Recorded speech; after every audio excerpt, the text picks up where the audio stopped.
go.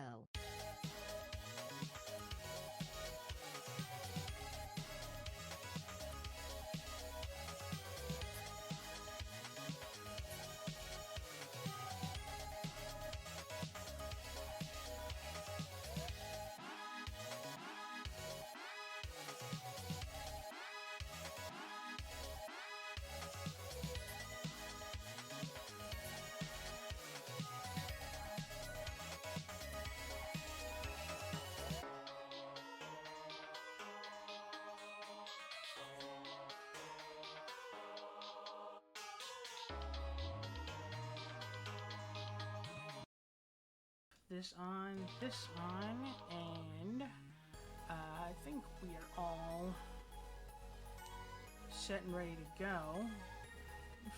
The food needs to take some time to jump into place, but I think otherwise. Makes sense. I've definitely experienced that myself. There you are. All right. Uh-huh. Welcome to another exciting episode of Sketchalog. I am your host, Soul King Xander, here to catalog the heroes, villains, creatures, and baddies of all content creation. With me is my wonderful guest. Would you like to introduce yourself? What kind of content you make? How long you've been making it for? And all of that. Absolutely, yeah. My name's Teddy Pal. I am a variety streamer. Sorry, just gotta clear my throat for a second. Yep. I've been dealing with some bad phlegm this season for some reason. But I have been making content and streaming as a hobby for the last actually just crested a year a couple months back. I had a phenomenal chance for a wonderful start, and I've been incredibly blessed with this journey thus far.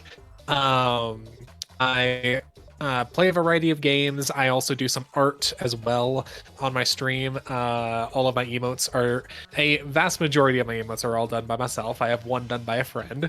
Pardon me.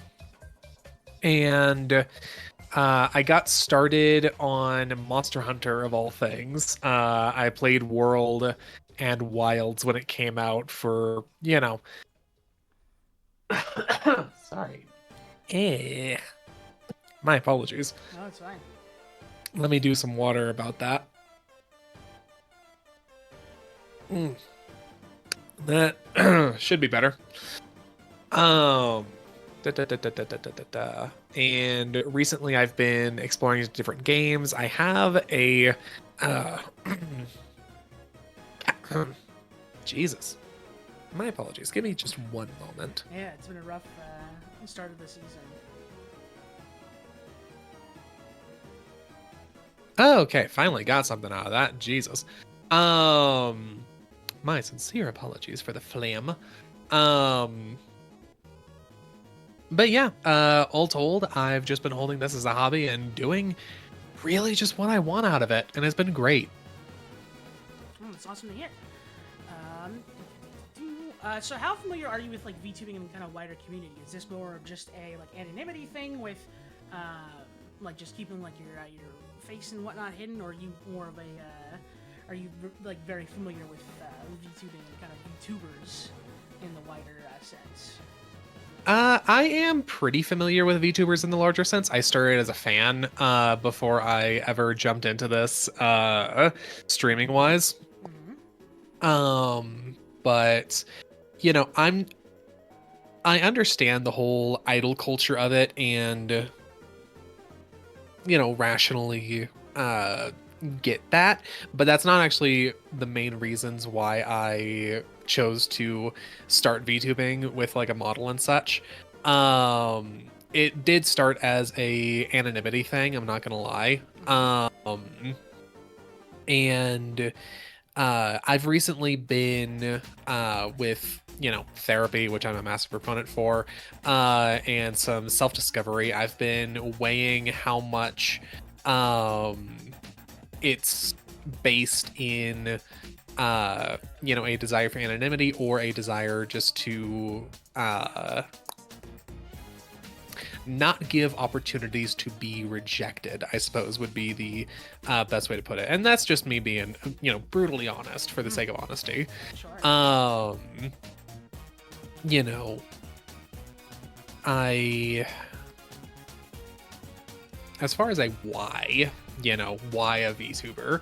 Hello, yes, bear.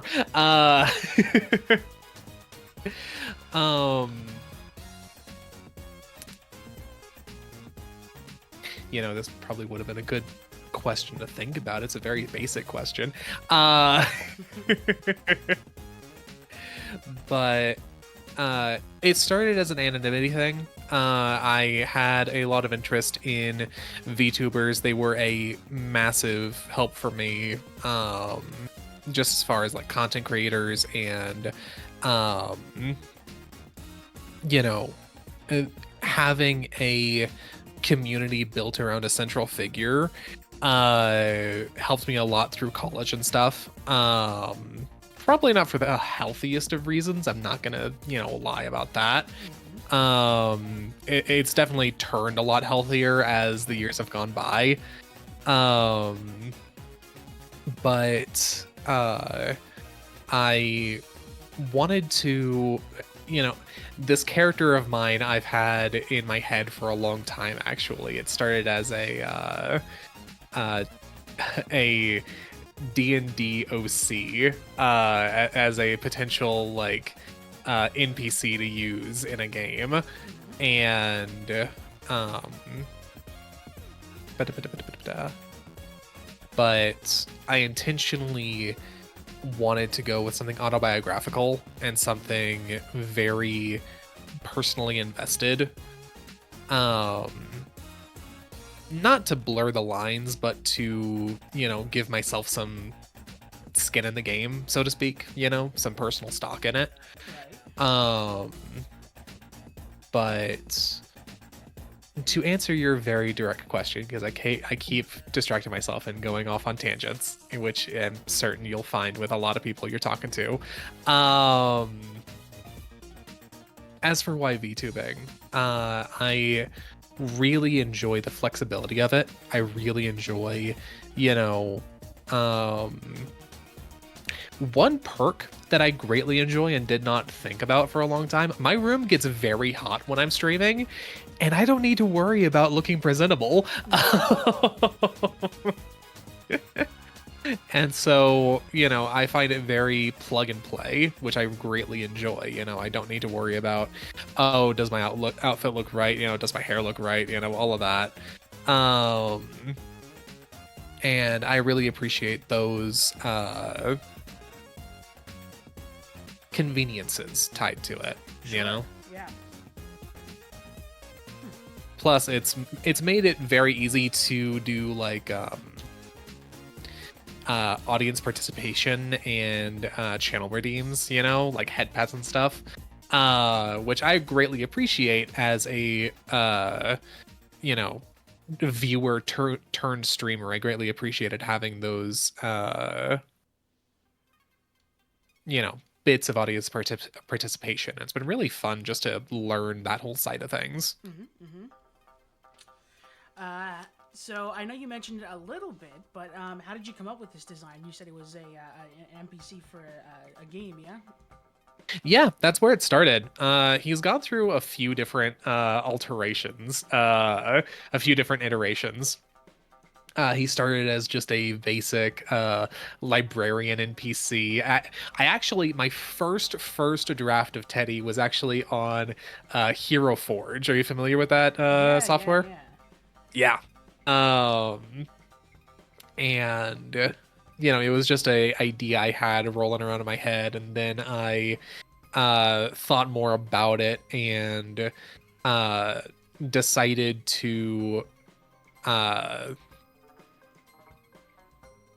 I had decided to look into VTubing as a potential, but had no real plans or ways to move forward in it.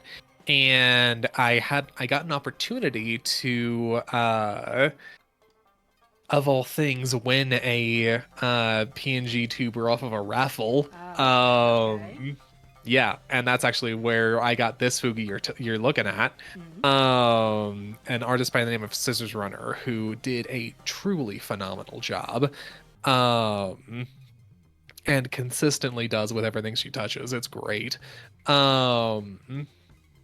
But um, I had to look at it, was like, okay, what's a uh design or a character that I would be interested in? And I had this, bear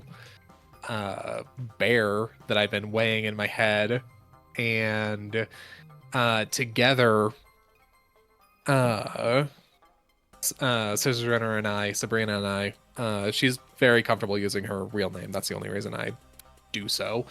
Sure. We actually brainstormed the outfit and the design together. I had some of the bare bones, and funny enough, a lot of this character design is actually based off of my IRL Ren Fair outfit of all things. Oh, okay. The bare bones, the I get it. uh That's good. I like that. yeah. The cotton shirt, the vest, the poofy pants, and the boots. That's all taken inspiration from by a Ren Fair outfit that I've pieced together over the years. um and so that's how the design came to be.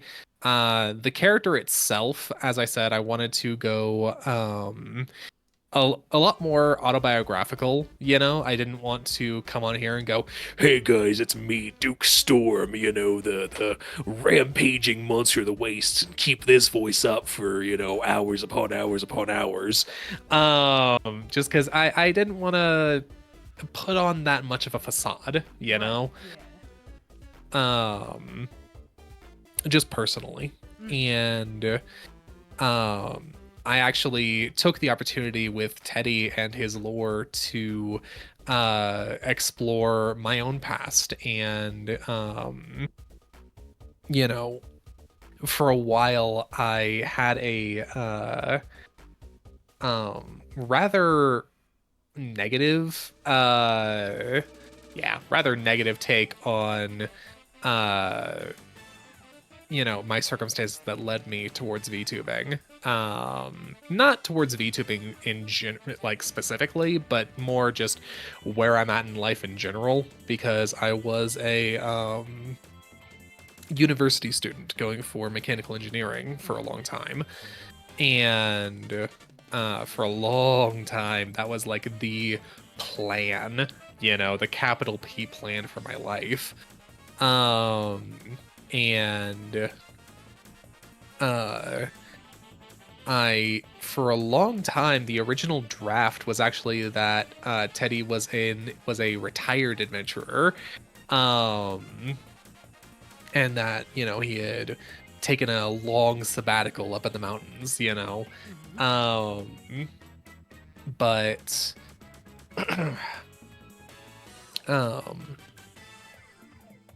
in exploring, healing from my own past, exploring Teddy as a, character, and really using it as a source of introspection. I actually got rid of the retired moniker, because I came to the realization that I'm still on the adventure, Sure. Even though it is not at all what I expected it to be, So, the name for Teddy, it actually started, of all things, as a placeholder.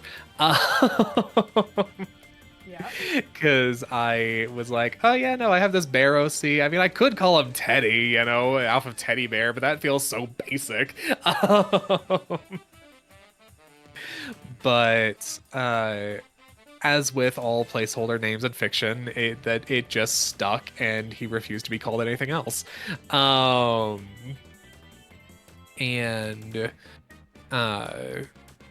I couldn't go with just Teddy, so I added the pal there, and I added some lore that he was a paladin before whatever he's doing now. I'm weighing turning him into.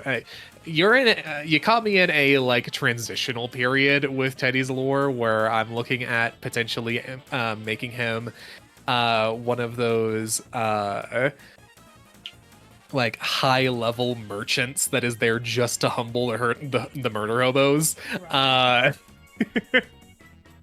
Because he is very inspired by Dungeons and Dragons. I've had a love for Dungeons and Dragons for a very long time, and that definitely bled through into his design and mythos. So yeah, that's about the history of Teddy, all told, and a short of why I got into VTubing. Awesome. So when you're kind of going through and like going on social media, like looking through other VTubers and stuff, what is something that kind of makes you stop and go back to like a post that like you see a design for something? Like what is it about a VTuber's design that kind of catches your eye and makes you go like, whoa, what's up with that? Fair. Personally, I really like unique details, and I really like I recently went through this conversation with a buddy of mine who sent me a first draft for a 2.0 they're working on, which I'm so excited for. And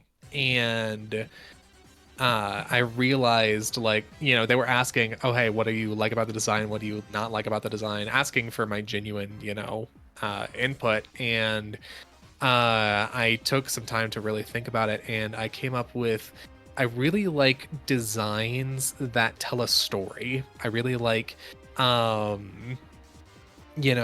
either be it pieces of the design or the design as a whole that you can, the more you dig into it, the more meat you can find, like for you're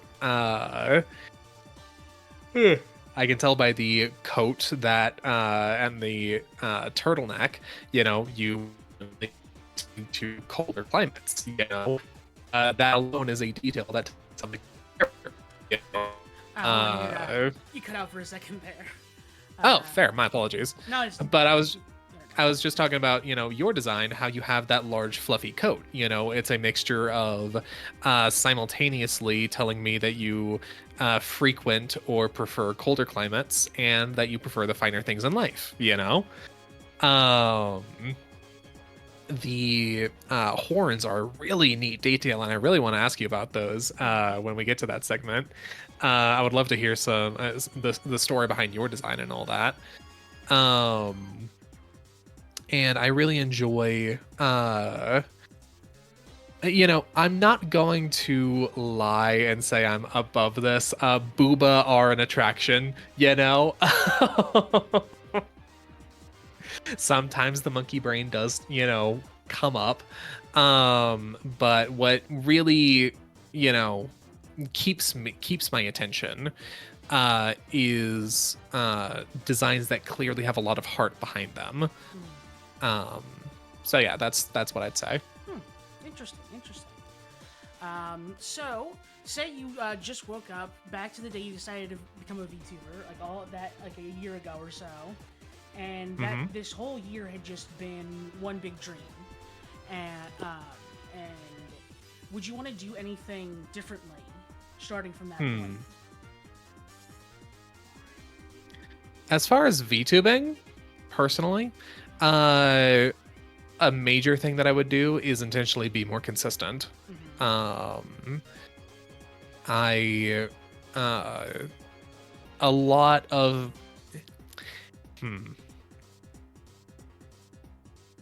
because like on the one hand, right,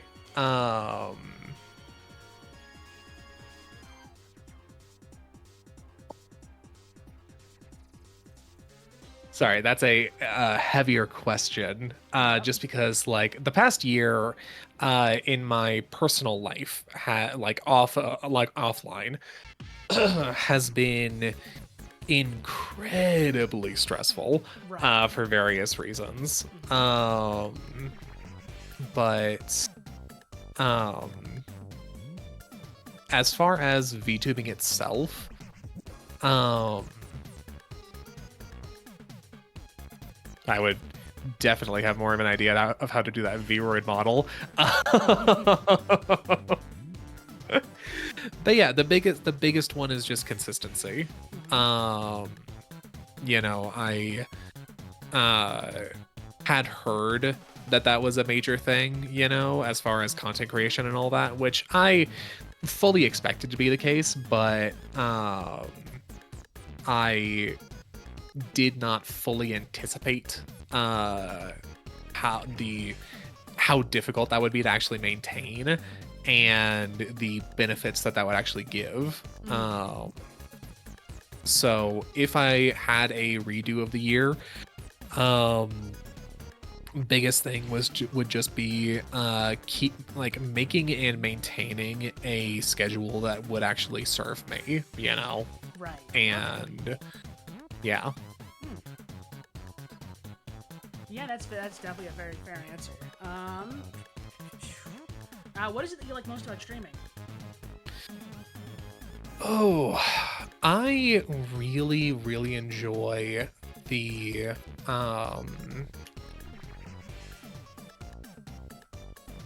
ability to just how to word that well. I really enjoy the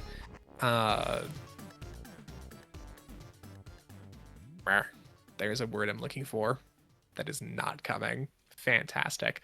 I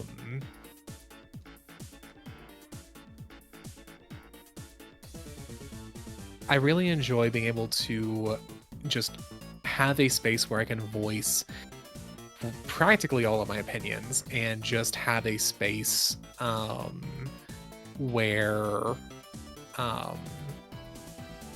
I can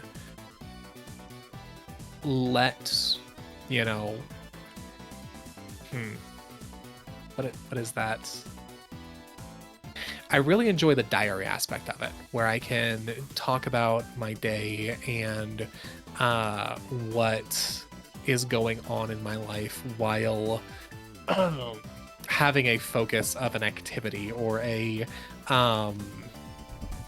you know, a hobby that I already enjoy, and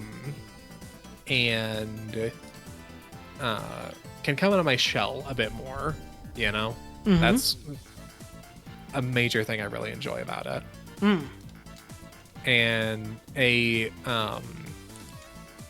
three things that I really enjoyed, because they were like part of the impetus for me starting streaming, was I got some really good advice from a friend of mine that, you know, has done several things, and their major advice when I was talking about, you know, starting this was just to focus on three major things, you know, as the core of it all. It was pursue my passions, share in my joys, and have fun, you know. And those have been three things I've really prioritized and enjoyed in my journey thus far. You know, because art, gaming, lore dumps, all of those have been major passions in my life, and having a space where I can freely explore all of those and have fun doing so has been a true delight. And then, is there anything that you would like to do more of? Anything that, like, maybe either you can't do it right now, or it's something that you really want to do that you're kind of working towards doing? Well, one easy answer to that is I would love to spend some more time with art. I have been lax on my emote designs lately, but you know, that's not. That's more me being judgmental of my own, you know, work ethic right now, more than a, oh yeah, no, this is one thing I really want to explore more.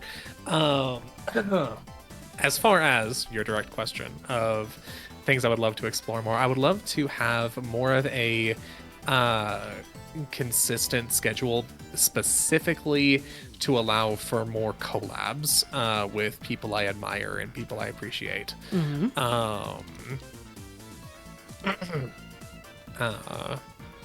That's probably the biggest one right now, is focusing on that. Yeah, that's definitely fair. And then what would you say your least favorite part about streaming is? Least favorite part. A part of me wants to say the scuff, but that's really funny. Whenever I can laugh it off, Least favorite part about streaming. In general, or like my own community and streaming? I'm just curious. I guess just for you. Okay. Yeah, your experiences and yeah. Personally, least favorite part.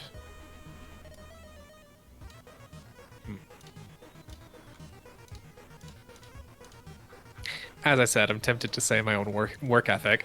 But rather than that, because that's, getting into self-judgment and all that, which, has never served me in the past.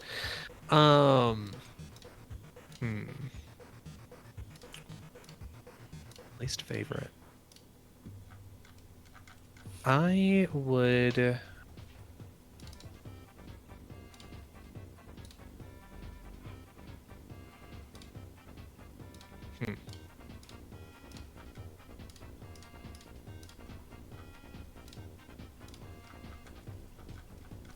Personally, like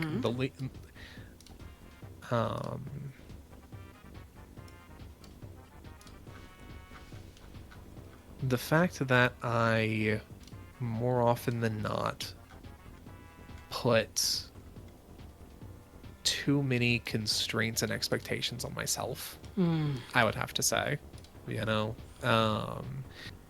a easier way of putting that would be perfectionism. Right. And not wanting to, routinely putting off even, clicking the button for fear of something going wrong, Oh, okay, yeah. Or like not wanting to start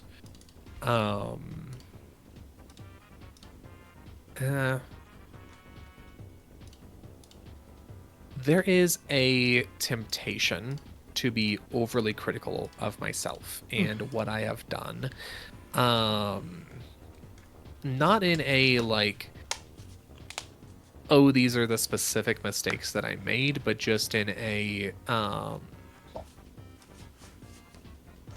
like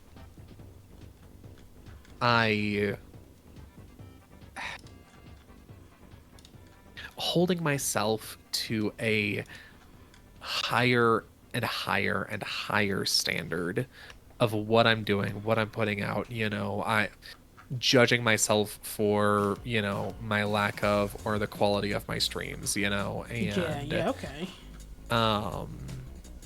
So yeah, just that perfectionism is a major one for me, and a major stumbling block I've encountered in the past. Right. Yeah, I've definitely heard other streamers like experiencing like something similar or even the same exact thing before. So yeah, that I'd have to say is the least favorite part, and something I'm trying to get better about, Right. Yeah. Okay. Is there anything that if you could pay someone to do it for you, you would do it? Like you would pay, like if there was like a service for like anything in streaming, is there anything that you'd want to be like? Yes, please take this off my hands. A major thing actually is emote slots. I like, don't get me wrong, the emotes that I've drawn, I love them to death. They've been a phenomenal practice for me, as far as art and moving in with all of that, but it has been shocking just the amount of unfilled slots that I've had just due to the unexpected workload. Sure. So yeah, that's the first thing that comes to mind of like, if someone could take this off my hands. But another option probably would be it's a question of would I want a manager right now, because I could definitely see the value in it, as far as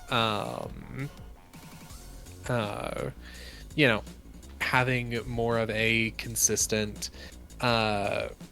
voice over my time and how I'm spending it, Yeah, exactly.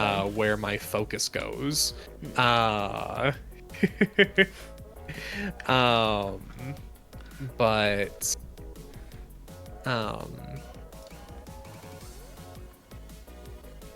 yeah, the biggest one right now that I could see myself like paying someone to do if I had the funds to do so would be emotes, but that's currently not in the cards. So sure.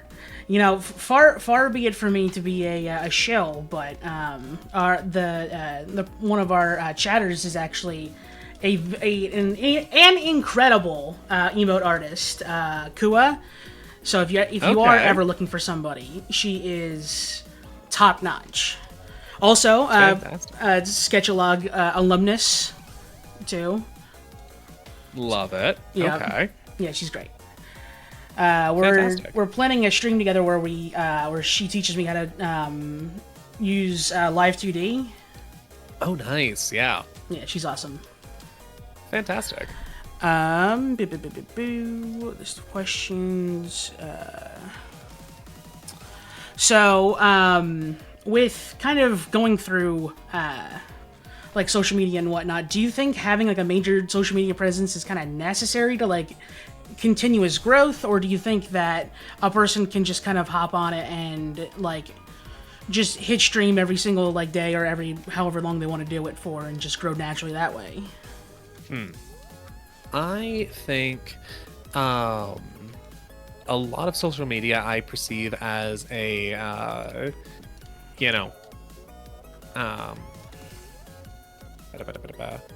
kind of a necessary beast, because a lot of social media, as you dig further into it, especially in the VTuber scene I've experienced, and I was going to bring this up as like, least favorite thing about it in general, it's very cliquish, and there's a lot of like, especially of the loud bad apples, it can be a massive like popularity contest and a beauty pageant, for lack of a better term. Sure. But it depends on, I would say, like the tier that you're interested in going into, because like for myself, I'm a hobbyist in this, I have held this as something I greatly enjoy, but not something I'm going to like, I'm not currently in a position where I can say rely on this for a monthly income, or like I have actually been prioritizing recently, like, intentionally hanging out and going out with friends. And a major part of me didn't want to make this like, my life, my capital L life. And so, but for those that are interested in, say, doing this as a career, or, have the opportunity, means, or interest of like really pushing and seeing how far you can take this, I do believe that social media and stuff like that is, if not necessary, a massive benefit, if you can use it well. because I know like a thing I've been doing and working towards is actually starting my own real life business recently, past few months. And um, I have been having to learn the social media game in a way that I really didn't prioritize while I was building out Teddy, and working on that. And I found it very beneficial as far as drumming up business and interest in the jewelry and designs I've been working on. So I think in our day and age that it is a not so much a necessary evil, but a very beneficial tool that I think a lot of people can find benefits from. Yeah, interesting. Um,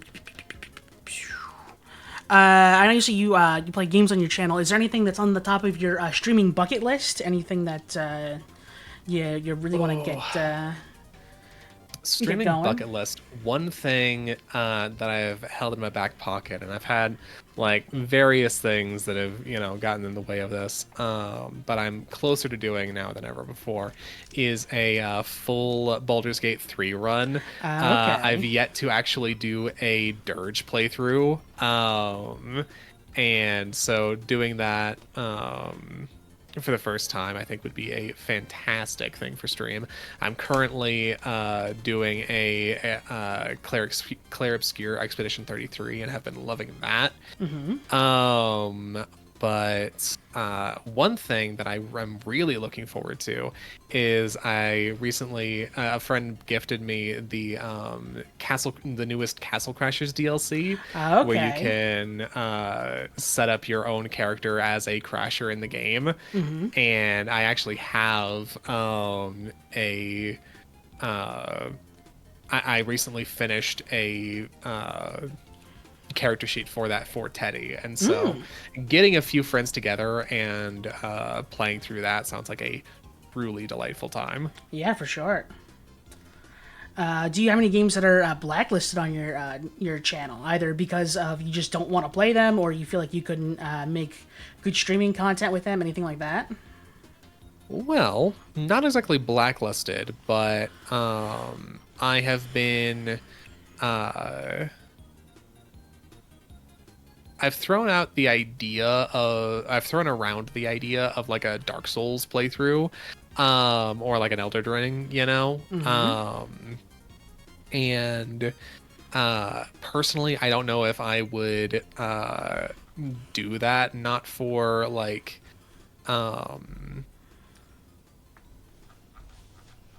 what's the right like. Not for any personal grievances towards the game, but just because I'm not actually a big I've yet to really play a lot of Souls-likes like that, and Sure. so it'd be a question of A, do I have the wherewithal to do that? And B, whether my flailings would actually be enjoyable. And, beyond that, not really, like there's the obvious answer of, things that are against TOS. Those are clearly blacklisted, but those aren't my choices, Yeah, exactly. But yeah, I haven't really considered like games that I would just rather not play on stream, Interesting. Okay.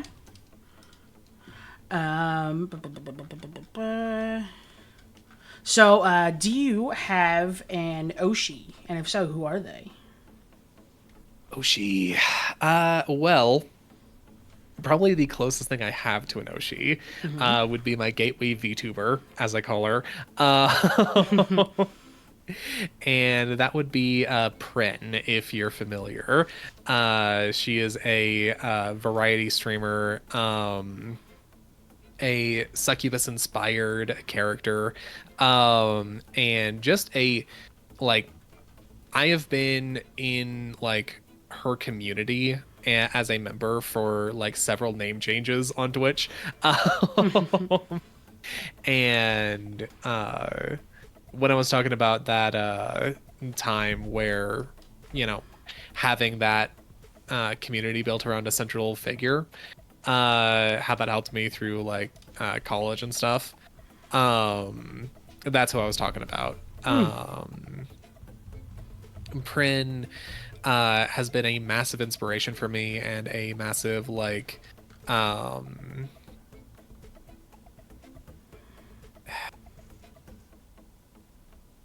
a almost a goal to aspire to, you know? Yeah, okay. Not in numbers or not in, anything like that, but just in, you know, um the openness, fun, and entertainment that she's been able to uh you know, garner and well, not garner, uh build up to, the like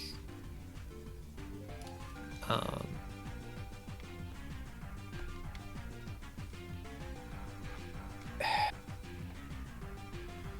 I don't know how I don't know how better to say it than she like it comes down to, okay, I can say she's an inspiration. What does she inspire me to do? She inspires me to be a better entertainer and a better content creator, and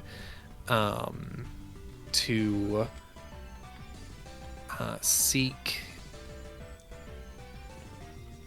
and build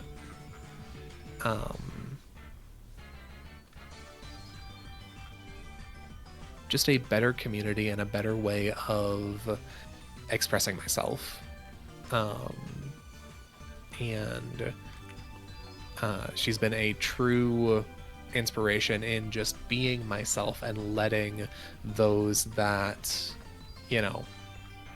vibe with what I bring to the table naturally find me rather than try to, either change myself or exaggerate myself to, in some effort of garnering an audience before, really figuring out who I want to be and show. Yeah, okay. Interesting. All right. And then, do you have a dream collab partner or partners? Oh, well, it could be anybody. Like the yeah. most out there ones too. Fair. I would say a dream of mine, of all things, would be Joe Cat. I have been a fan and enjoyer of everything he's done for years now. He was actually a major reason of why I got into Monster Hunter, which has been a massive, massive gift to my life for various reasons.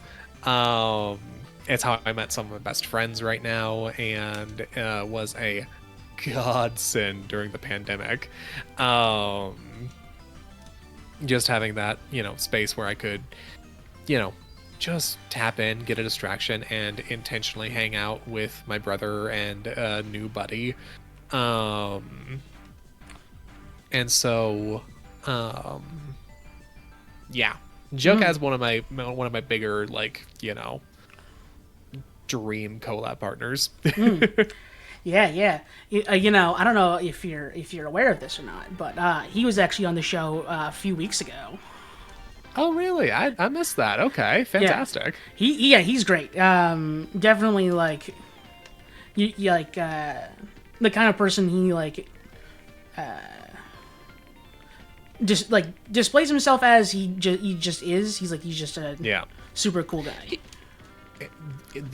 He seems very genuine. That's been a major not expression, impression that I've seen from him.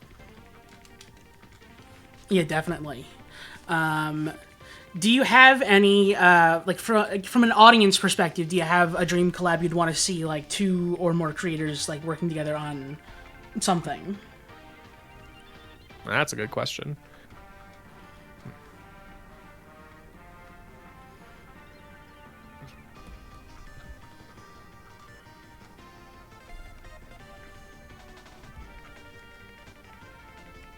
A lot of Um,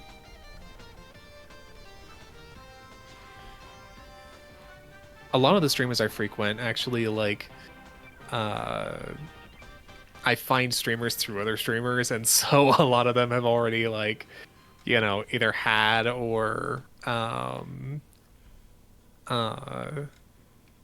hmm, that's a really good question. Uh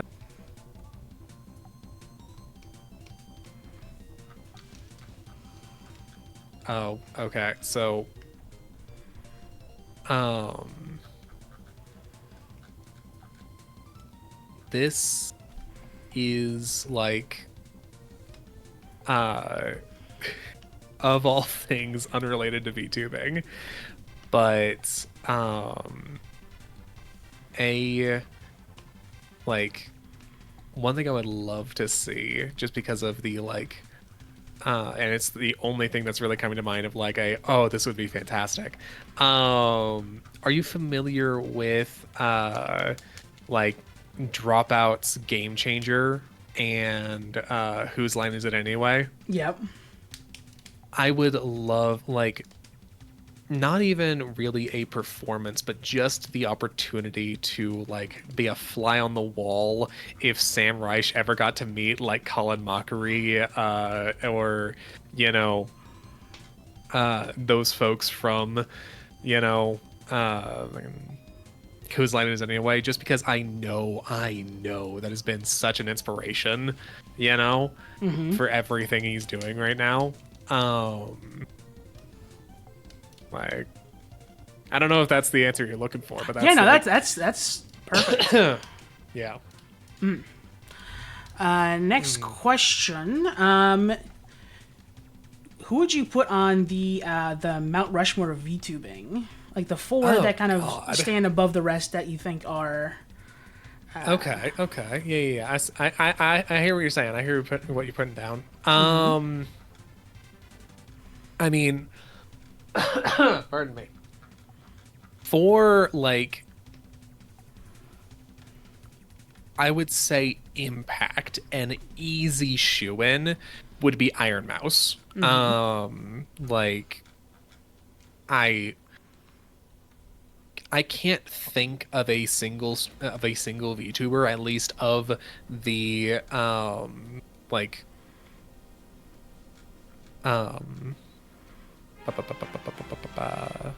of the streamers I know and recognize. I can't think of a single one that has more that has had more of an impact in like not only like fundraising and just cultural, like I don't want to say like cultural impact because that's just a buzzword, but like showing how accessible VTubing actually is, and I'm certain that she's been an inspiration to countless VTubers. Hi Slater, how's it going?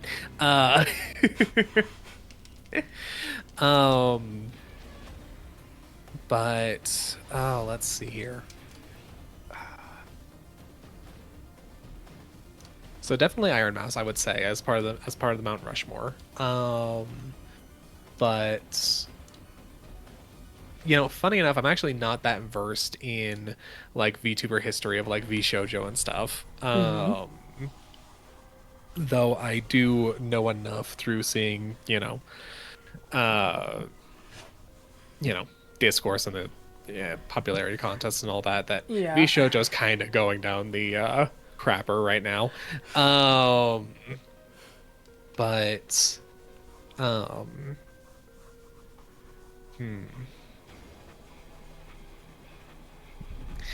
another I would say could go on there would be Tiefling Melissa. Yeah, okay. Like I have been watching kind of from afar and just keeping up with the subathon that she's currently ongoing. And just the like fact that a VTuber has the 4th longest subathon in Twitch history thus far Um, I would say puts her up there. Um, let's see here.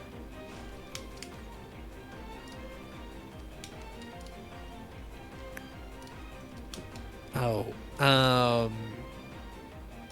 one that I've seen, and I know that, like, he's currently going through some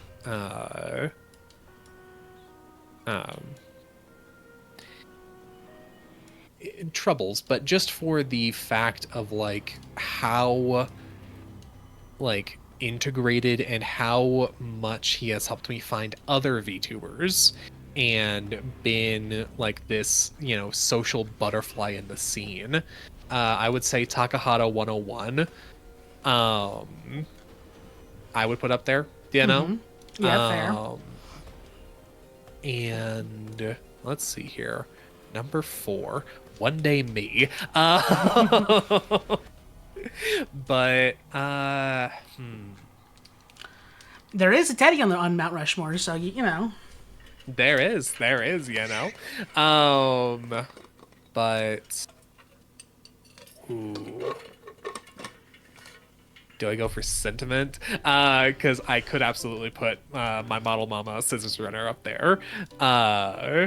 Because like she is truly a phenomenal streamer and like doesn't have as like large of an impact on a grander scale, but has absolutely changed my life, Mm-hmm.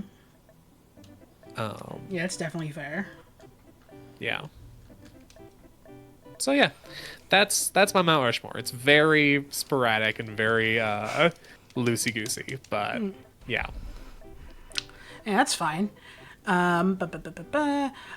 So you kind of mentioned it before, but beyond the kind of more obvious issues like dramatic behavior, behind the scenes stuff, or like even corporate drama like that. But besides that, Yeah. what do you think the VTuber community needs improvement on? Okay, this is a bigger question. Because the VTuber community as a whole, a major thing that I have witnessed and I've wanted to like, you know, um not so much prevent, but just work towards like, not encourage, I will say, is parasocial behaviors. And like, pardon me, using this in place of like, personal connections. And I say that specifically because I've been guilty of that in the past, and it was not actually helpful for me. So beyond like the clicks and the popularity contests and all that, like having a um hmm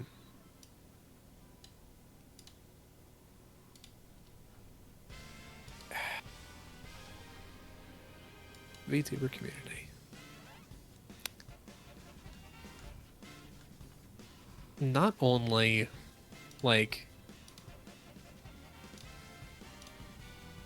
the parasocial behaviors and all that, but a major thing that I've witnessed, and I think this is more to do with like just having this many people, you know, affiliated with each other and clashing, and like, friction inevitably is caused when, you put two people in a room together, for long enough. Um, but a major thing that I've seen is and I don't know if you would want to lump this in with the like popularity contests and the clicks and all that. But I have seen a massive shift, especially lately in the last few months, or like the last year, to whenever there is any sort of personal grievance, you know. It is constantly it seems like the first instinct is to, send out this public rallying cry of, here is every way they have, hurt me, and every way that, and really just lambasting other creators for personal grievances, and I've been noticing that concerning trend just, you know, getting more and more on the rise lately, and I'm not saying that, like, wounds like that, I think there are some that warrant that, I'm not gonna make any blanket statements of like, oh yeah, stop the Google Docs, but it has appeared to become far more prevalent of an issue and far more of a like first resort rather than a last. Right. So I think, like, on a community-wide scale, that's one thing I would really like to see walk backwards,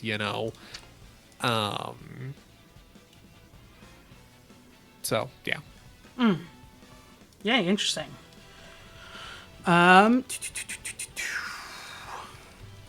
Okay. What's your experience with conventions? You a big con head? You go. I am interested in going to more conventions in the future. I have yet to really be a con head, as it were, a connoisseur, one might say. I think the last like convention I went to, like, I have not been to a convention since I started up with Teddy. I haven't actually gone to any VTuber. I haven't gone to see any VTubers at conventions. The last convention I really went to was, oh god, I think it was 2017 or something like that, if not a little earlier. So I don't actually have much experience with conventions and all that. I'm far more of a Ren Fair kind of guy. My favorite story from a convention was back when I was living in Houston. I went to a convention and saw and met Doug Jones, which, if you're familiar, fantastic. If not, you likely are. He is a creature special effects artist, and not special effects artist, but special effects actor. And like, have you seen the Guillermo del Toro Hellboy movies? Yes. Yes. Yeah. He played Ape Sapien, and also the Fishman in The Shape of Water, and a lot of horror. One of my favorite like shadow drops of his was did you ever watch Buffy the Vampire Slayer? No. Okay, fair enough, fair enough. There is one like cult classic episode where he plays one of the big bads. But I met him, and he's been a favorite of mine really since the Hellboy movies. And we just started talking, and he was actually like really, like, much like Joe Cat, a very like genuine person, which I greatly appreciated. And when I went to leave, he gave me a hug, and I felt him like get heavier in the hug. And I didn't think much of it. I was like, "Oh, cool, he's relaxing into it. That's fun. That's a fun story. Cool." And then I let him go, and he like adjusted, and he was just like, "You just lifted 130 pounds. How's that feel?" Because what I didn't recognize was he kicked up his legs, and I was fully carrying him. Oh my God. Not recognizing that. Which I found really funny. Yeah, that's crazy. And then I was very concerned because the man is 6'5" at 130 pounds. Yeah, that's. Oh my god, that's whack. Yeah. So that's my major experiences with conventions. I've tested the waters of cosplay, but haven't had enough money to really throw at it. My worst cosplay experience, and like my biggest one thus far, was an Alphonse Elric. in like the height of July, uh, which Yeah, was way that's too hot. yeah, no. Uh, Yeah. So with events like meet and greets becoming more possible for VTubers to do, if you were ever given the platform to do one, how would you want to interact with your followers?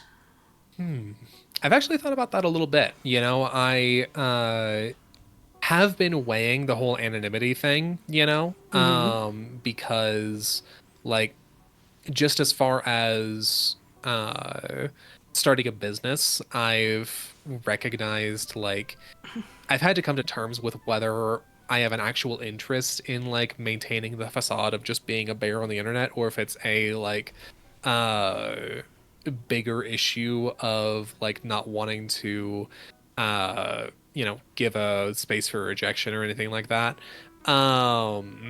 But like the idea I've had rattling around in my head is potentially, if I were given the opportunity to do a meet and greet like that, if I had like all the options and all the money, one thing I could see myself doing is showing up in an outfit very similar to this, Oh, okay. but in almost a half fursuit where I have like a mask and gloves. uh That's an idea I've had rattling around in my head Yeah. Okay. as a Okay. potential. Interesting. Yeah. This is a bit more of a generic interviewer question, but where would you like to be in a year or even 5 years' time? Oh, that's a good question. As far as VTubing is concerned, um, where I'd like to be in a year or 5 years. In a year, I would love to be, uh, I'm gonna harp on this just because it's the biggest thing on my mind right now. I would love to be far more consistent. I would love to have either like I've seen a lot of people do monthly schedules. I'm not certain I'm up to doing that right now, but just having a consistent, I'm gonna be on at this time on this day, because I think that would be a massive improvement not only in my growth as a streamer but also just my mental health. Having a consistent work schedule with that. But one thing I would love to do at some point, I don't know if this is a 1 year or 5 year, I would love to commission like a properly rigged 3D or live 2D model. Because I do have the Vroid Yep. that I've been working on, and I do love that. But I've noticed a lot of issues of the like tracking and stuff that aren't just quite up to snuff of what I'm interested in. Right. Okay. So yeah, those are the biggest ones. Interesting. Yeah. And then, do you have any outlandish or even like selfish goals for your streaming career? I know the kind of stuff that like maybe you don't really want to talk about much, but like it's something that it's always in the back of your mind. Like, is there a brand deal? Is there like a plush that you'd want to get in the future? Anything big and kind of out there? One, like, I've thought a bit about branding and like what type of merch I would like, and I don't know a lot of the like, brands and what have you, but um one like, and I know this isn't like branding or what have you, but one like wild thing would be just going to a convention at some point and out in the wild, not knowing this was going to happen, not planning it, just seeing a cosplay of my own character, Yeah. would I genuinely don't know how I'd react to that. Like, happy, absolutely, Yep. but it would be very overwhelming. That to me is like an outlandish thing. Yeah. Yeah, that'd be awesome, for sure. And then, what would you say is your hottest VTuber take? Ooh, hottest VTuber take.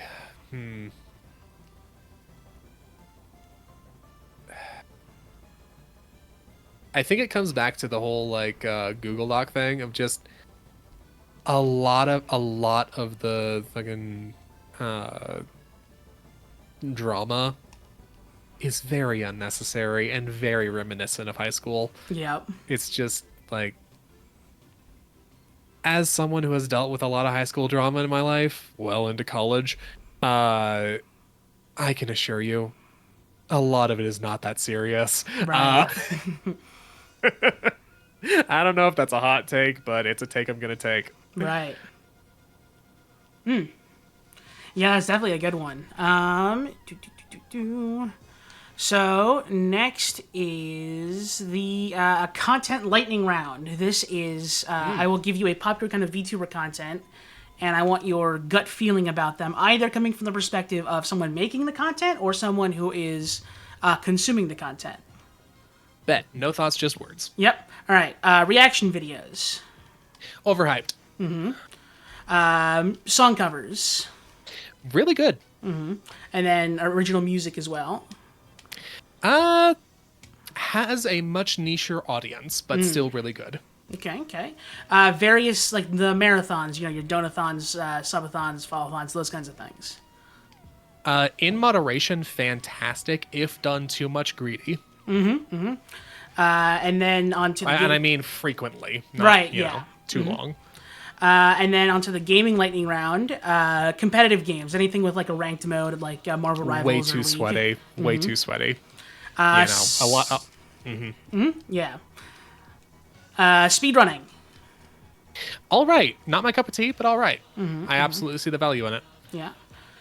Challenge runs, stuff like Nuzlocks, like playing a game with only one kind of item, that sort of thing.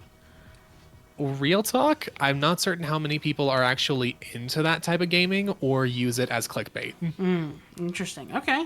Party games, otherwise known as Friend Slop, your Peaks, your Repos, Lethal Companies, those kinds of games.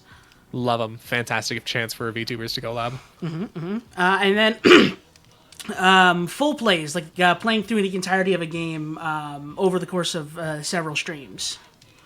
Fantastic for like dedicated fans. Really obtrusive for new people joining in. Sure. Fair enough. All right. And that's the lightning round over. Next up is the lore questions.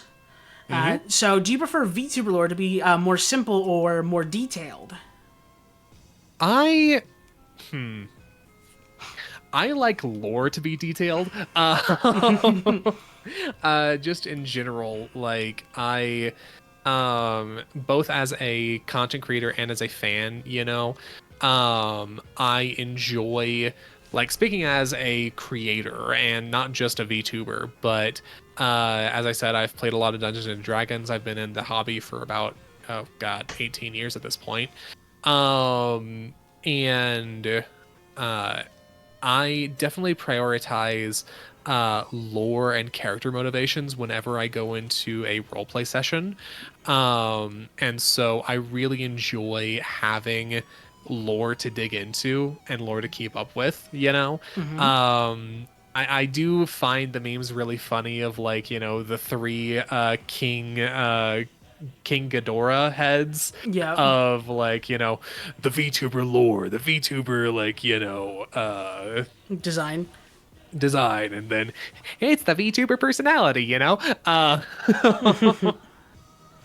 like, I find those funny, but like, it really depends, I would say, on how much the lore is actually capitalized on. Okay. And how much of the lore, like, impacts either,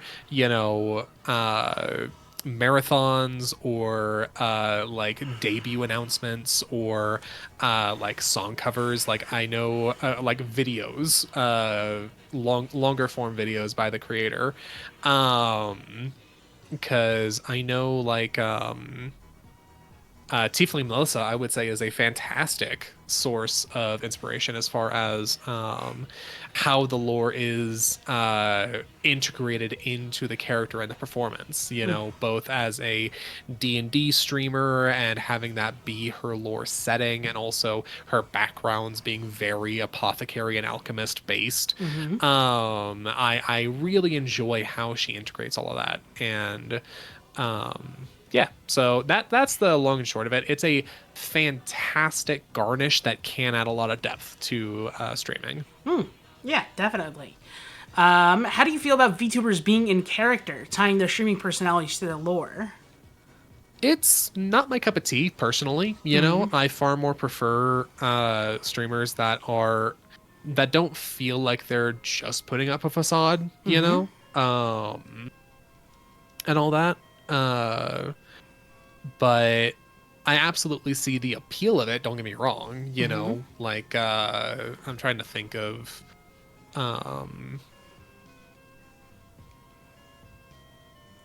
I think like I am tempted to say Saba would fall into that category.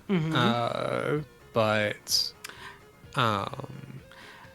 you know, I've never been one for the like overly cutesy voice and maintaining a persona the entire time. You know, I understand that, you know, the nature of performance like this can make one more like talkative, more energetic, you know, like, you know, energy comes from motion. I've heard that a lot in like sales and improv and all that.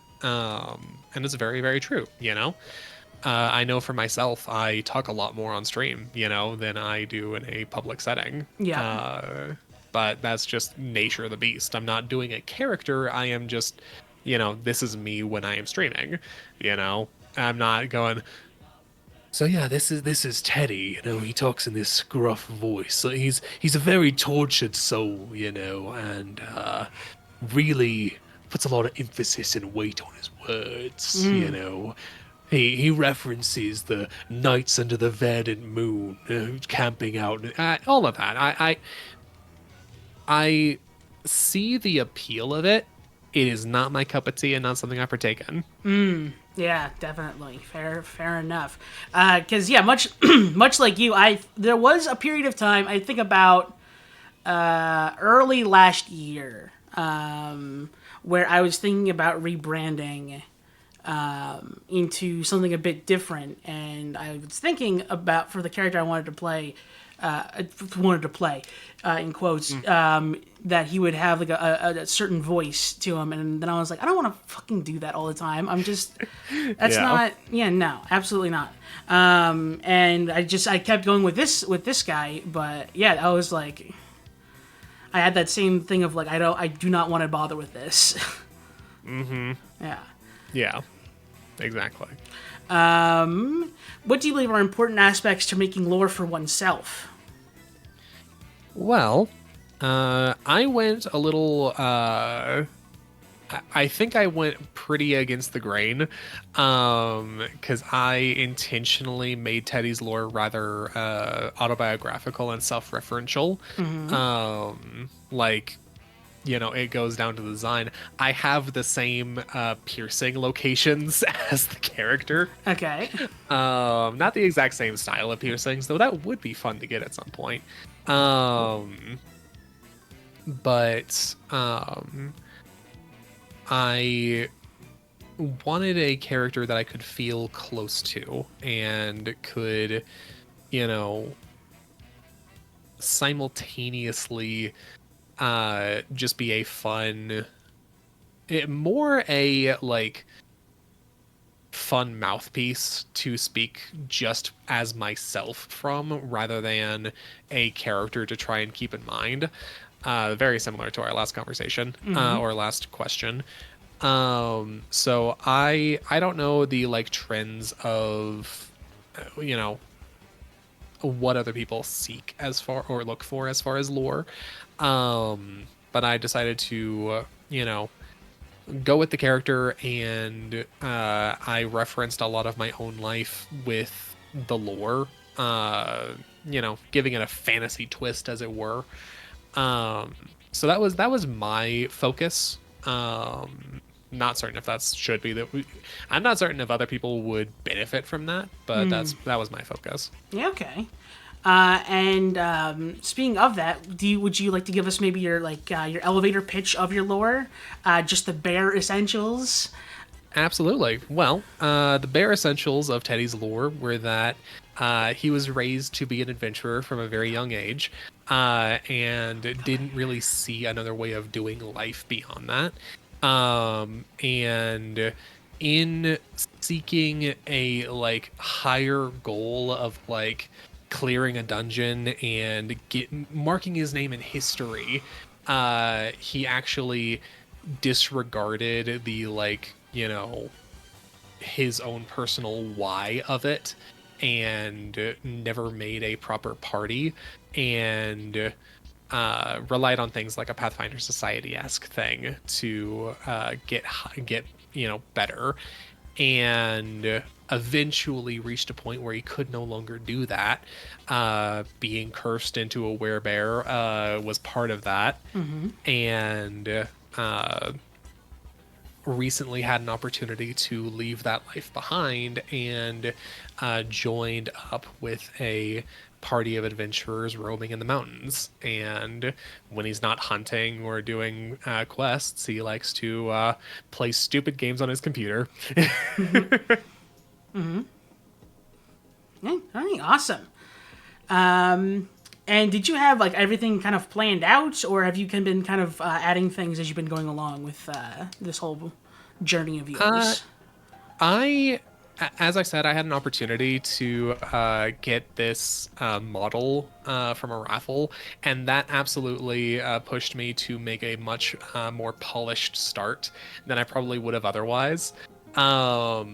Like, the character itself, the character himself had been rattling around in my head for a minute, and how I could relate that to my own past. But the lore itself has been kind of building, and with starting my own business recently, I'm looking at potentially making Teddy a merchant as well. Okay. But I didn't want perfect to be the enemy of good, and so I got I think it was one background, an overlay. No, it was two backgrounds, an overlay, and the model itself before I was just like, if I don't start, I'm never gonna.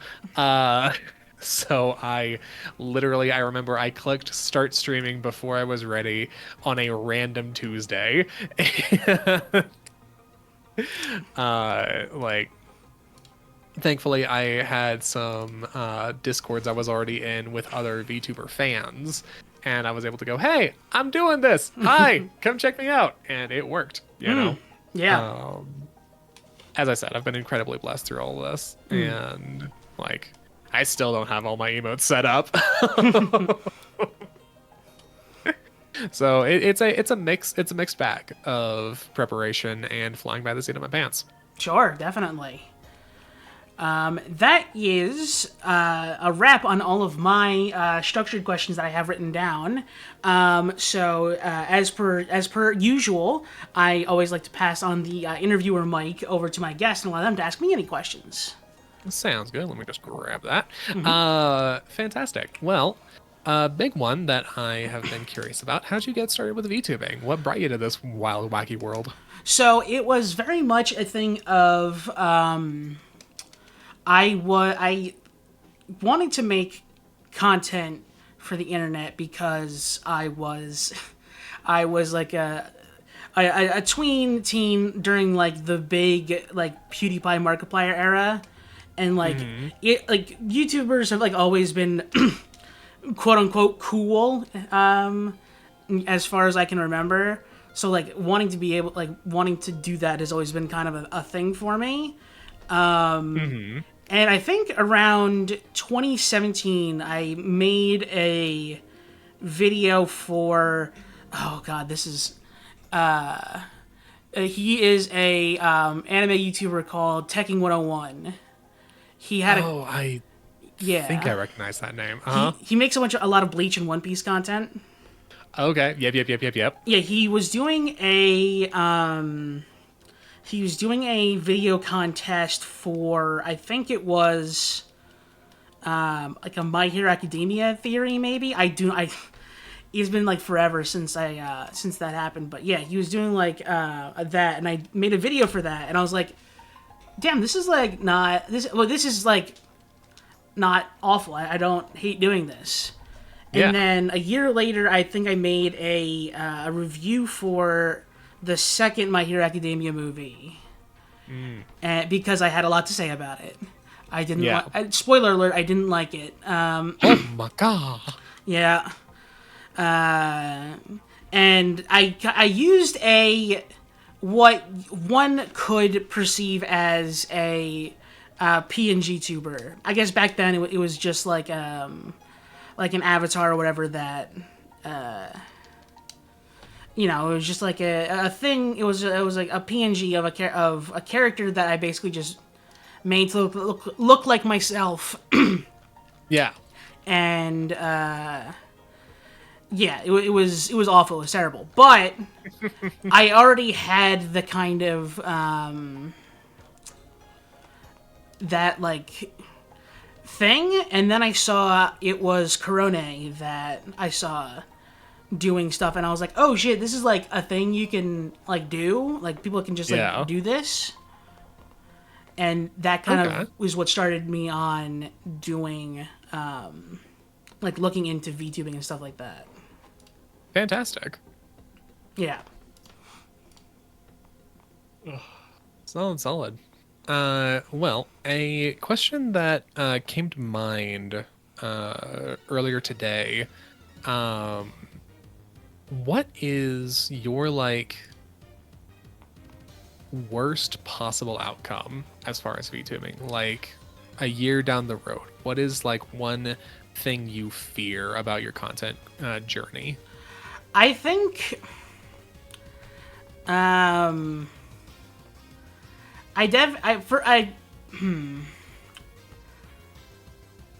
think the thing I fear the most is being perceived as like someone who is like a clout chaser, because I'm it has been like a nagging voice in the back of my head that like, oh, I'm just asking people with like higher followings than me to like come on my show, and then basically just invite their like ask their viewers to come onto my stream. And so I always worry that there will be a turn, and I'll just be seen as someone who is like just cloud chasing, essentially. I think that is the worst case scenario. That's like like we were talking about, like a Google Doc of like, Soul King Xander exposed, that sort of thing. Fair. And like I am staunchly am always trying to make my guests like accommodate them the most. Yeah. And make this so that it's not just like they're doing me a favor, which they are, but Completely understood. Yeah, still. Understood. That's fair. Personally, because it's a, loaded question, and I don't want to just put you on the spot with that one.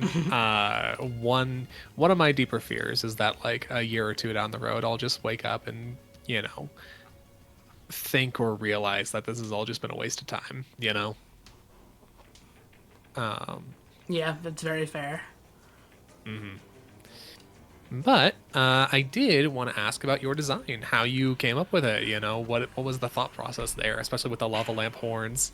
So, I'm gonna see. I'm like looking to see if I can find this, but this is basically, for like lack of a better term, this is like how I've always kind of drawn myself. Okay. Like, I I don't know where I put. I know I've sent a few people images of what that first model looks like. I don't have it on my actual computer. Understood. But it was like from forever ago, and I just kind of what kind of got it to this point with the turtleneck and the coat. So like those are the main things that are added to that, but the turtleneck is a reference to Archer.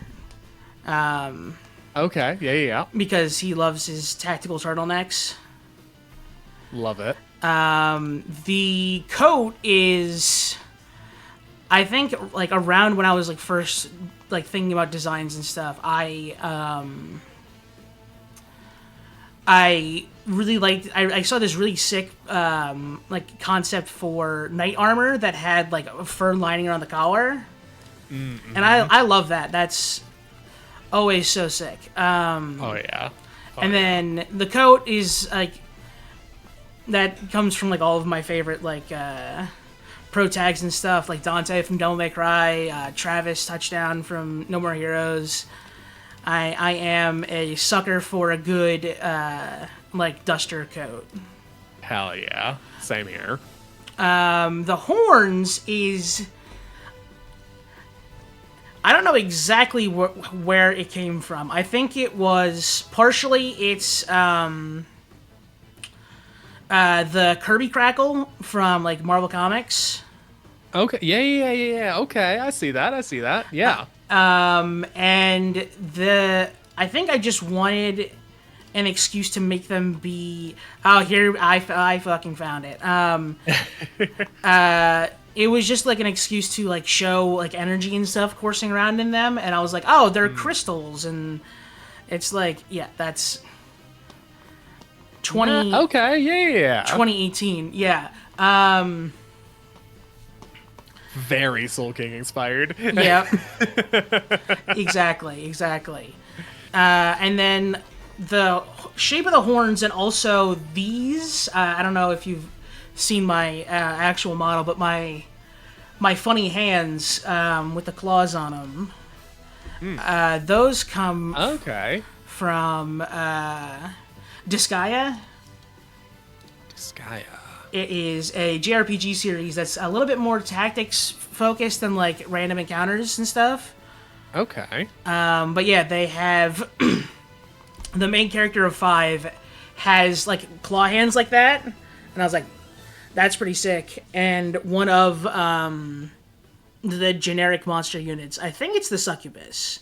She has, or they have, like this kind of beveled, like diamond-shaped horn look to them. Mm-hmm. And so, yeah. Okay. Fantastic. Yeah. Yeah. There we go. Okay, I'll have to look into that. I feel like I recognize Disgaea, but I've never checked it out. Yeah, they've been it's been a series since the PS2 era. Okay, yeah. Yeah. Fair enough. They're actually the characters on my little stream avatars are from Disgaea. Ah, gotcha. That makes sense. Okay, Yeah. Hell yeah. Love it. Odd. Sorry, just got a DM responding to. Yep, of course. Uh-huh. Yep. Oh,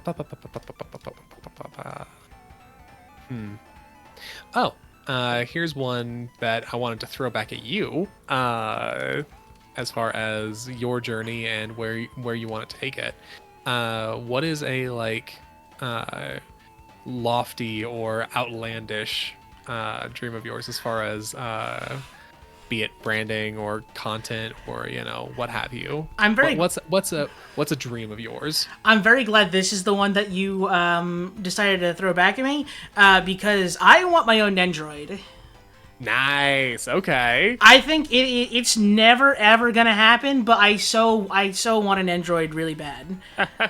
I think that would be probably like I could probably stop like streaming at that point. I would be so happy. Yeah. You have hit the peak. Yeah, definitely. I think I also would love Gamer Subs Cup. That's a fraction more manageable. But Yeah, I already know exactly what artist I want to commission for the art for that. My girl Joey, Vanilla Milk, not safe for work. She's Hell great. yeah. Love her. But yeah. Oh, one artist I would love to get art from is Clamlen. She does phenomenal furry art, and I think that Teddy could do really well in her style. But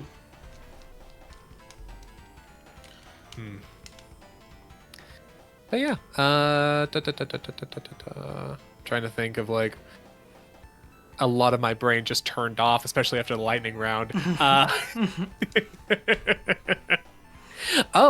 I take it the name is absolutely inspired by One Piece. What got you into that? This is very embarrassing. It was a 30-minute AMV video of the first of the pre-time skip that Okay. because I saw it was that, and also before that it was Zoro's entry into Giguk's top 50 coolest anime characters. Fair. Because like I saw that and I was like, oh shit, One Piece isn't like lame as hell. Like what's that about? And then shit, this has sauce. yeah, really. And then I found this video. It was like an AMV of like, it's called One Piece the Story, and it's 30 minutes long, and it goes through it hits like a lot of the beats of the pre-time skip. It's not like perfect, but Okay. yeah, Fantastic. and then I started like watching and reading around when the anime was in Dressrosa and the manga was in Whole Cake. Nice. Solid. Yeah, I joined pretty late to the party. I had several people clamoring for me to watch it, and I don't remember exactly what like tipped me over, but I started around like I want to say the first quarter into the way of Wano. Like I started a few years ago at this point. And I actually just like 2 weeks ago caught up, and I'm finally watching weekly. Oh, not reading though, huh? Not reading. I've yet to read it. Yeah. Yeah, I'm caught up in the manga, and well, not anymore. I have unfortunately been a bit lax on it. I will keep this as vague as I can, but like the villains are just not doing it for me right now. They are Really? Okay. It is a Hody Jones like. Yeah, it's like a Hody Jones, Gecko Moria level of like, I don't care about these losers. Okay, interesting. Like they are an obstacle at best, and I need this to be over. Okay, fair enough. Interesting. Huh. Okay. Yeah. Yeah, I've seen some spoilers, but nothing to that level. I mean, like, think about what's going on in the anime right now, and it does not measure up to what's happening right now in the anime. Fair enough. Makes sense. Oh god, one manhwa that just finished. Have you heard of the Greatest Estate developer? I have heard the name. I am not familiar. Fair. It is a phenomenal series. If you're interested in some wacky isekai hijinks in a comedic setting, like that has surprising depth and heart in it, I would definitely give it a recommendation. Yeah. I've said this before, but for a person who is like an anime guy, I don't like watch a lot of stuff. It's fair. Yeah, it's the big long ones, and that's it. I can't be bothered. For instance, I can't be bothered with Demon Slayer. I just can't be. I do not care. Valid. Chainsaw Man, same thing. Really? Okay, fair. Interesting. I started JJK, and then like they got rid of all of the best characters, and then I just I was like, all right, I'm done, I'm out. Yeah, yeah. Like, imagine if, like, in Alabasta, they just got rid of, like, Zoro and killed Sanji. That's, like, the shit we're talking about. It's... yeah, no, that'd be awful. Ugh. That would kill the pacing of the story. Yeah. But every manga's gotta be, like, dark, and it's gotta kill off characters all the time, and, like, because Attack on Titan did it. Yep. Oh, man. God, one of the more recent ones that thankfully hasn't fallen into that trap. Have you heard anything or seen anything for Dandadan? I have, yeah. I'm intrigued, but I think I am fine letting it be its thing where it is. Fair. I think the last time I gave an anime a chance, it is Undead Unluck. Okay, yeah. Which I think is fun. I just don't keep up with anime anymore, man. Valid. One, like, my dream anime that I want to see is a Soul Eater Brotherhood. Like, it is truly criminal how much of the, like, manga just was not adapted because it didn't exist. Yep. But yeah, it feels so surreal to be actually caught up on One Piece. Like it very much became about the chase rather than actually like catching it. Yep. You know. I mean, like, you know, if that is kind of One Piece's MO. Mm-hmm. Absolutely. Yeah. But yeah, trying to think of, like, as far as growth, what is, like, where would you like to be in, you know, a year or 5 years as far as VTubing is concerned? So, I think in a year, I would at least like this show to be something that, I'm trying to think of the right way to put this. To be something that people would know about. I think, I wouldn't say household name. I think that might be even, like, ambitious for 5 years' time. But yeah. I think I want it to be something that when like people would be willing to just like apply to like doing, which I know I have gotten. I mean, like, what is it? Like 30 of you guys in here for that already. But like the kind of thing where people will, I'm like getting applications like all the time for people to like come on the show. I think that's where I would like the show to be in like a year's time. I think 5 years. I mean, like I definitely would want to get all of the big players, you know, like the non-agency ones, because I never really had much of a hope of like Hololive members coming on here. It's nice to think about that, but you know, you gotta be like Iron Mouse or like a V Shoujo member to get like Hololive people onto the stream, you know. Mm-hmm. But yeah, I think. And that's. I was gonna say that's a good follow-up, but I didn't want to interrupt you. Oh yeah, no, that's fine. What's your take on the corporate VTuber scene, and how do you think that affects not only the public perception of VTubing, but also like the expectations of VTubers trying to start in the scene? I think it definitely, like, that the V Shoujo thing definitely benefited the creators in terms of like public perception, for sure. Because like, I mean, like, they fucked up real bad, like real they bad. fucked up bad. Oh my, like it's untenable. What like to think that they could come back from that. But I think I have spoken to and continue to speak to several VTubers who are in agencies. Shout out to my demi-packed girlies.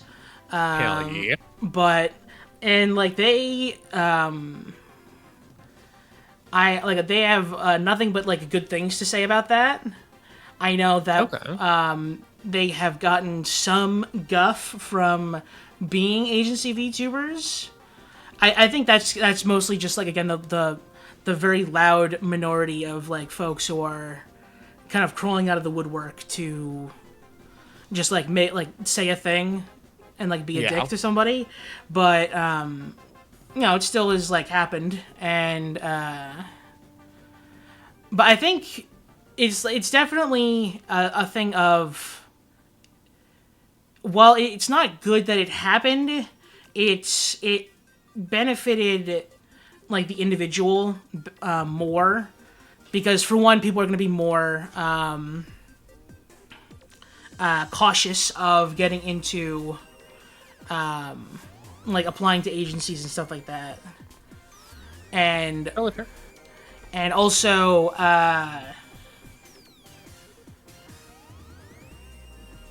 shit, I lost that.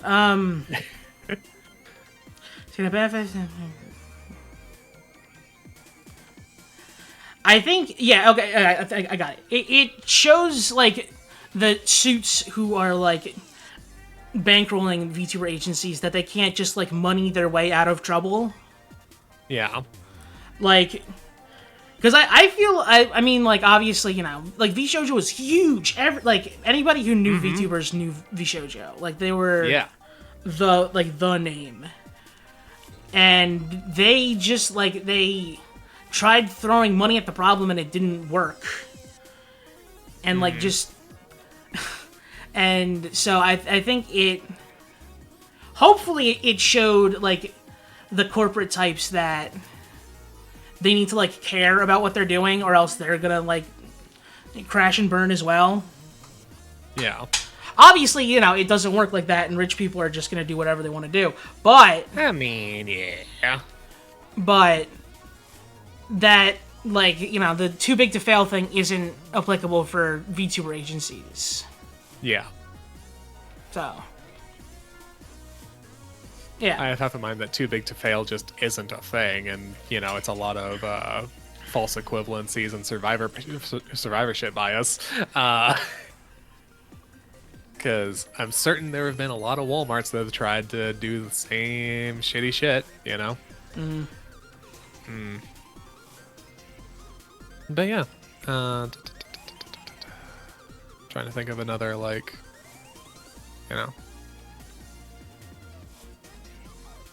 what's a hard hidden question? Apart from the sketchalog and other interview style or collab style shows, what is one thing you would like to do or see on your channel at some point in the future? Like something you'd like to do, some bucket So, list item. I mentioned that I'm planning on working with Kua on teaching me Live 2D. I'm hoping to make that a series where I go to professionals, in quotes, because it's how do you really define professional? But Experts in their field. yes, someone who knows what they're doing, and then have them show me the ropes of what they do. Okay. It's a play into my lore, in that I was a tutorial boss in a game, and like a JRPG, and my protagonist could never beat the game, beat me, and so it's gonna be called the Boss Who Tutorials or whatever. Okay. So Love it. Fantastic. Okay. besides that, I think there are a few games that I would like to play, like just like on stream, because I played through Dragon Quest XI with my buddy Squiddy, and we had a great time with that.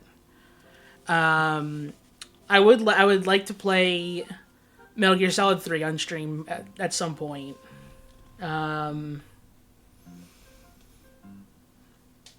Yeah, I don't know. I think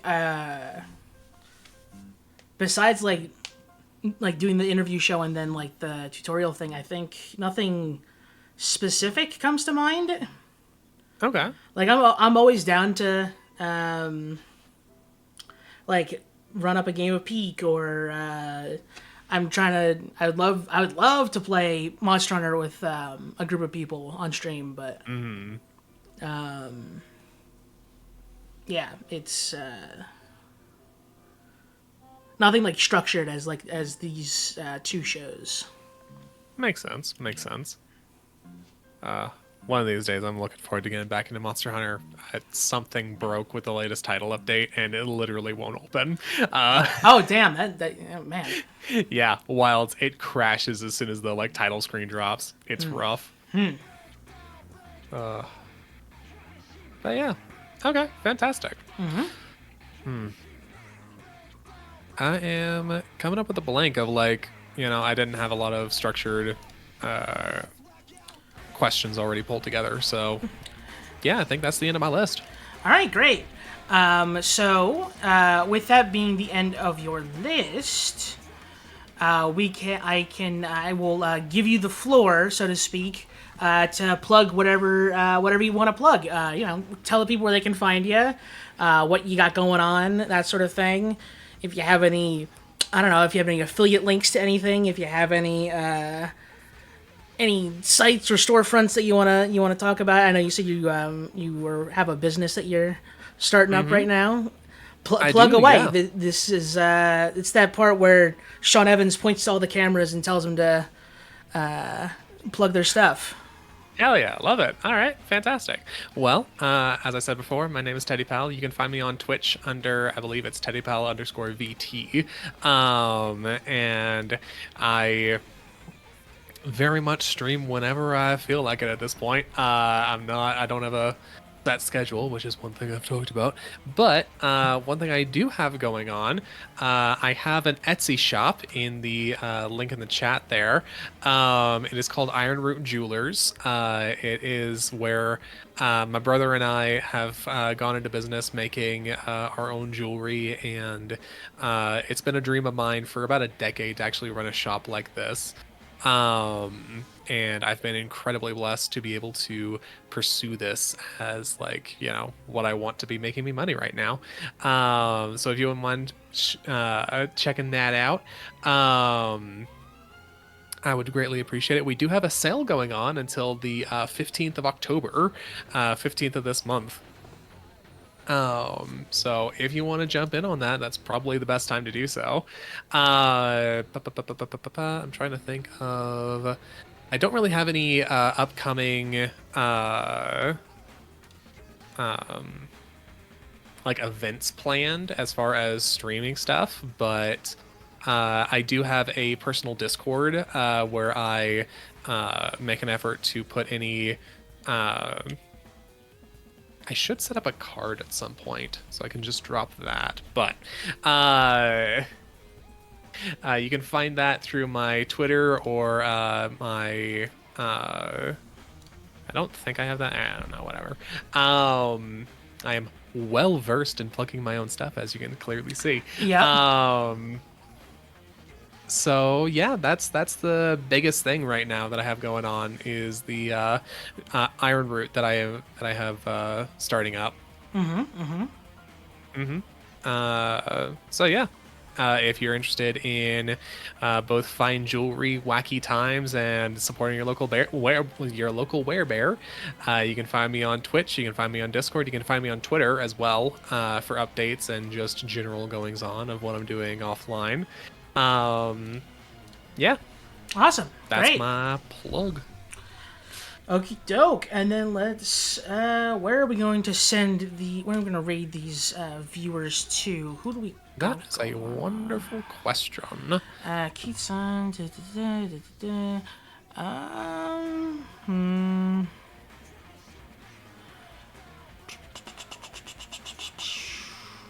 Why not? Maki. She's also a fellow interviewer. Okay. Yeah, she's great. She uses she is